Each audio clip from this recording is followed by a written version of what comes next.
picture, mayroon tayong tanggap dito na Vivo Y81 or hindi ko sure kung anong model to mga picture, basta sa mga Vivo Y something to. So ayan, hanggang Vivo lang mabubuhay, then mag-open saglit, mamamatay, o minsan naman gumagana tapos pag nanonood namamatay bigla-bigla, tapos mabubuhay ulit. Yung ganyan yung issue niya mga ka-picture. So gawin natin is try natin sa baterya, try natin gawin yung baterya, repairin natin yung baterya. Madalas doon sa baterya mismo yung kanyang maliit na kapasitor. Ayan o, ito yung mga ka-picture. Hanggang Vivo lang o, tapos mamamatay, Vivo mamamatay. Yun yung issue niya mga ka-picture. So try natin.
Lang. You want that one? Yes. You know how to play that? Alam niya pala play that?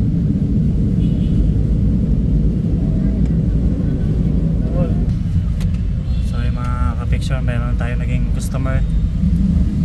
So try natin replay ng kanyang battery.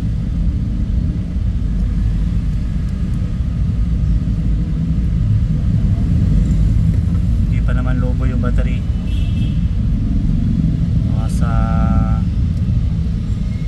kanyang kapasitor lang problem.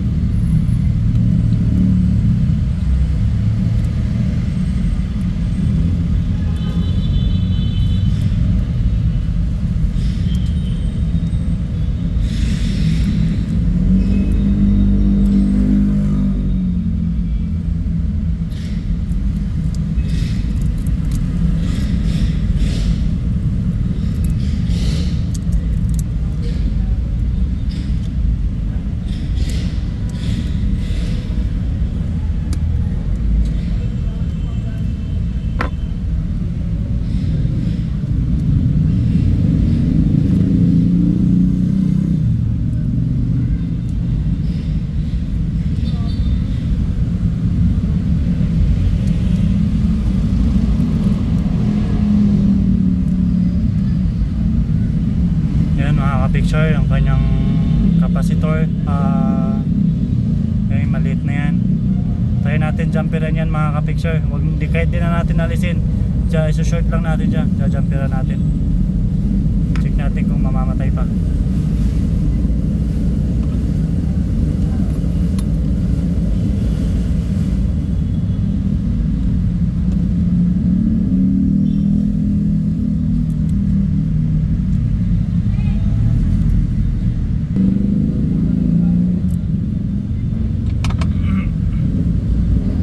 picture na jumper na natin. Yan o, mapapansin nyo meron nang naka-short. Ayan mga kapicture. So try na natin ngayon i-open ulit. Siyempre safety muna natin yan mga kapicture. Lagyan natin ng tape. Balik lang natin itong mga to. Ayan, para hindi mag-short mga kapicture.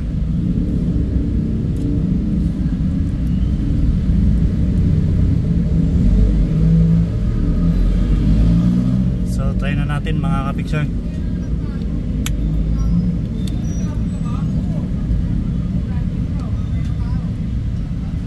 Try na natin ngayon may open. Kung mamamatay pa siya at kung magtutuloy na. Ayan mga kapicture, try natin.